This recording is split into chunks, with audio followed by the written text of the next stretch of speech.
our mission here is, always to take complex info, distill what you need, and hopefully deliver it with a few surprising facts and a little bit of humor. Mm-hmm. Usually that means we are waist deep in white papers. Mm-hmm. But today, we're doing something different, a deep dive into a fictional world. We are, and it's one that uses all the best bits of corporate satire and high-stakes conflict from the real world, but, dressed up perfectly for the holidays. That's right. We are diving into Snowflakes and Secrets, which is the latest book in Audrey Stone's Havenbrook Christmas Romance Series. It is a fantastic example of high-concept romance, and our mission today is to give you a complete, spoiler-free briefing on what makes it so good. Yeah, if you are looking for that perfect winter read that's razor sharp, genuinely funny, and has surprisingly high emotional stakes, this is it. We're going to break down the setting, the characters, and the conflict. And you can find the book and start reading right away at silvergravitybooks.com. Okay, so let's start with the setting, because it's doing a lot of the heavy lifting here. It really is. And what's fascinating is how deliberate the author is about this sense of place. Havenbrook, this fictional coastal town in England, it's not just a pretty backdrop. It is a living, breathing character. Right. In fact, Stone explicitly says it's inspired by the rugged charm of Cornwall. And it's that contrast in Havenbrook that really grabs you. I think you have these historic elements. Mm-hmm. The classic stuff. The winding lanes, the actual fishermen's cottages, those beautiful Victorian mansions. But they sit right alongside this really progressive, forward-thinking energy. Yeah, a marine sciences university, a thriving creative quarter, even community-owned wind farms. Exactly. It feels like a town that's kind of wrestling with its past and its future at the same time. It is. And that tension between old community and new tech is really what defines the whole atmosphere. And just to make sure you know this isn't some perfect airbrushed setting, Right.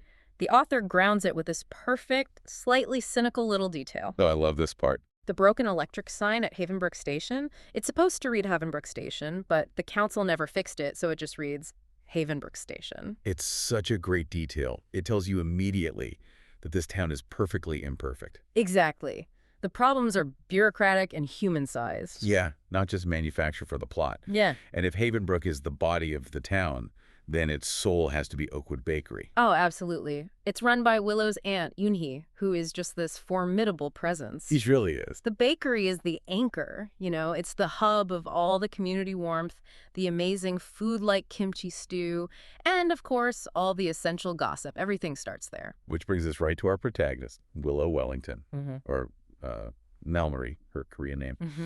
When we meet her, she is not arriving full of holiday cheer. She is running away from something. Totally. She's a completely burnt-out tech professional. She just retired from being a digital heritage evangelist. I mean, what a title. Right.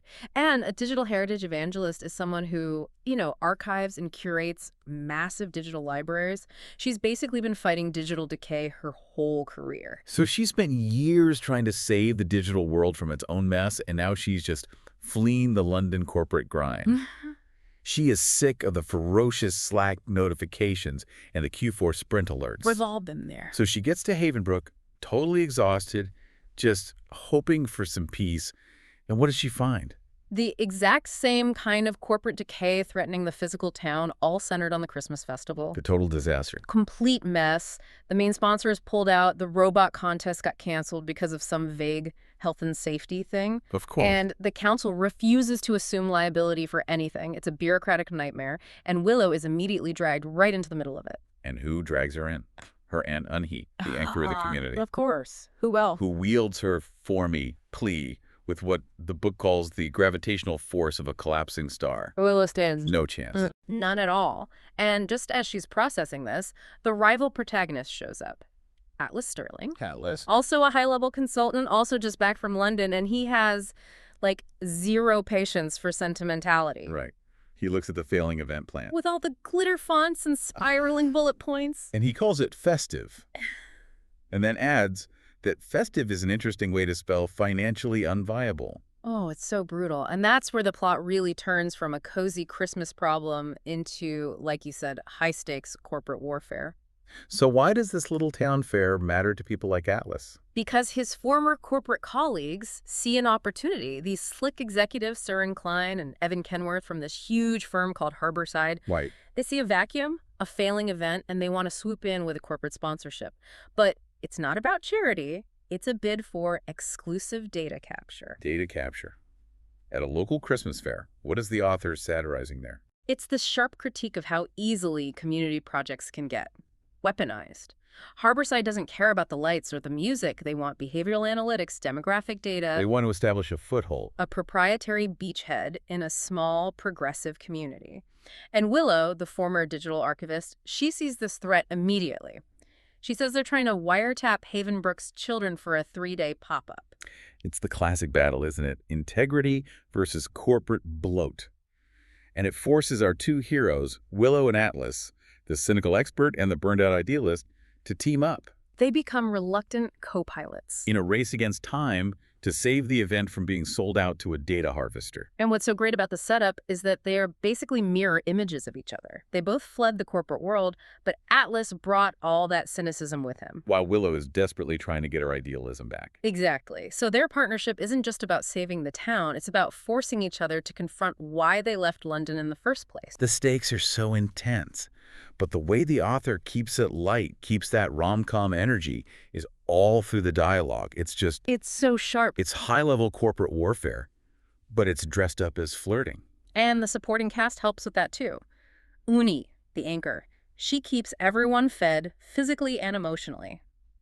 And she trades her best pastries for town secrets with Luca Moretti, the charming Italian goods supplier. Right. They provide that warm human context for this cold corporate battle. They do, but the banter between Willow and Atlas is incredible because it just immediately establishes their shared kind of terrible professional past. They're intellectual equals, and that's what makes the flirting so good. So good. You get these perfect little jabs. Like when Willow is checking out Luca's pastries and she asks him, "Did you make these yourself, Luca, or just threaten someone until they did?" She's always the consultant, even when complimenting a Danish. Or how about when Atlas sizes her up after their first awful council meeting? He just says she looked like someone who just read a truly disastrous event deck. He recognizes her professional trauma instantly. It's not just an insult. It's like he's saying, I see you. I've been there. It's a sign of a shared pain, for sure. That shared trauma is what allows for the really deep burns. My favorite line that just set up their whole history was when Willow hits him with that ultimate consulting shade. Oh, I know the one. Coming from the man who once sacked a dev team for missing a 3-hour sprint deadline. Oof. It's brutal. I love it. It's not just flirting. That line instantly establishes the ruthless world they both escaped from. It grounds their entire dynamic. And they even keep that energy up when they're talking about something as silly as a mascot. Oh, the bee mascot, yes. So Willow is trying to get him to donate money if the bee mascot stared at you with puppy dog eyes. A classic fundraising tactic. And Atlas, ever the pragmatic consultant, just replies, not unless it could kill me if I refused. That's perfect. That is the exact blend of romance and absurdity that makes this book so much fun. Right. So now we have these two highly stressed, extremely witty people who are forced to deliver an impossible project in just 72 hours. And they have to convince the council that they can run a better, more ethical event than whatever bloatware Harborside is trying to sell. And what the author does so brilliantly is structure the 72 hours like an actual product sprint. We, the readers, are basically watching the world's most intense, high-stakes dev cycle. And the things they choose to build, the deliverables, they're really key to the book's whole theme of ethical tech. They are. They're not just fair activities. They're ethical statements. Okay, let's break those down. First, there's the AR Old Town Treasure Hunt. Right, which is complex tech, but it has to run seamlessly on the council's ancient iPads. So the constraint isn't just technical, it's about accessibility. Exactly. They have to make sure it works for everyone, not just people with the newest phone. Okay, second is the Pure Light Sync mini show. This is the big visual centerpiece. But Willow insists it has to accept crowd input so people can participate. But it also needs to be absolutely impossible to weaponize. Impossible to weaponize. That is a very specific, very corporate constraint for a light show. What does that tell us about the threat they're fighting? It tells us Harborside's solution was probably designed to be proprietary controlled. Maybe even something they could shut down remotely if they didn't get their way. So Willow and Atlas are designing an anti-weapon. Their solution has to be open, decentralized, community-owned. Precisely. And the third deliverable is the Warm Hands charity kiosk. I love this one. Arjun, one of the brilliant student helpers, describes it as a vending machine, but instead of snacks, you buy warmth. You're buying charity credits for local people who need them. It just completely replaces the cold transaction of corporate marketing with actual community aid. So the real conflict here is about local control of data. Willow insists on it. No analytics, no hidden cookies, nothing. They're prioritizing privacy and accessibility over the commercial metrics their rivals want. They literally call Harborside's solution bloatware and a joke. Which is why Atlas's ideological conversion is so compelling. At first, he's just there to do a job, apply corporate efficiency to a small-town problem. But he slowly starts to buy into this vision. Does the book give us real evidence that he's changing for good? Or is he just, trading one kind of burnout for another? We see the shift through his own thoughts. He admits to Willow that he's doing this because he wanted to remember what it's like to build something that matters, even if only for a few days. That was a good start. But then the stakes get higher, and he realizes he'd rather risk failing at something that matters than succeed at something that doesn't. That's a huge shift from the guy who sacked a dev team over a 3-hour deadline. It's a fundamental change. He's choosing integrity over success, a concept that's totally alien to the life he was living just a few weeks before. And that leads right into the emotional core of the story. The intense work environment, the late nights in the university maker lab, all fueled by adrenaline, it creates this really intense camaraderie. And their downtime is what anchors that emotional growth. Every night they go back to Oakwood Bakery for Eunhee's kimchi stew. And those are the quiet moments. Yeah, the subtle hand touches, reaching for a dish, sharing a poppy seed Danish, Atlas starting to run interference for Willow against his old colleagues because he's just spontaneously loyal to her. Let's just pause on that image. 2 high-level, emotionally guarded consultants sharing a poppy seed Danish while fighting a corporate land war. It's perfect, right? That quiet intimacy.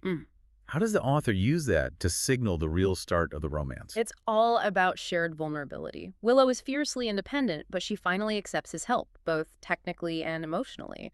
They form this unspoken agreement to co-pilot the chaos. The trust is building. And the shared stress is the perfect accelerant for their relationship. But the clock isn't the only threat. And that new trust is immediately put to the test by a massive reveal. Oh yeah, the stakes just skyrocket. Atlas's past comes back to haunt him, but not in a way you'd ever expect. He's hiding a much deeper historical connection to the town. It turns out he's connected to a family trust. That includes the actual deed to Oakwood Bakery. The deed to Willow's aunt's bakery. That is huge. It puts him right in the middle of this whole corporate property war. Exactly. Because Harborside isn't just after the fair's data. They want the land, too. So if he's the one who controls the land the bakery sits on, how can Willow possibly trust him? Is his change of heart real, or is this all just some elaborate play to consolidate assets for his family? That becomes the central conflict. It threatens to tear down everything they've just started to build. And the book culminates right at that moment of truth. They successfully deliver their ethical tech demo to the council. It's a huge win. And it's immediately torpedoed. It's not just a failure, it's sabotage. The demo gets hit by a targeted shadow exploit from Harborside, putting the entire fair at risk. And this forces Atlas into the ultimate choice. He can either save the fair by revealing the truth about his connection to the land trust, or he can protect his secret and watch their whole project and his team fail. And the book ends right on the precipice of that massive, life-altering decision. That is just fantastic. So what you have is this romance novel with razor-sharp dialogue and a cozy Christmas setting. But hiding underneath is a fierce corporate battle over data integrity, real estate, and ethical tech. It's perfect for anyone who wants an engaging read that still makes you think. And it raises a really important question for you, the reader, to mull over. Can two people who left the corporate world to escape their own pasts actually build a future together when their history is literally written into the town's deeds? A great question. And that complex, ethical, and emotional knot is what Audrey Stone leaves for you to untangle. The journey to that answer is absolutely worth it. The book is Snowflakes and Secrets, and you can dive in right now to discover this story for yourself at silvergravitybooks.com. Thanks for joining us for this deep dive. We'll catch you next time.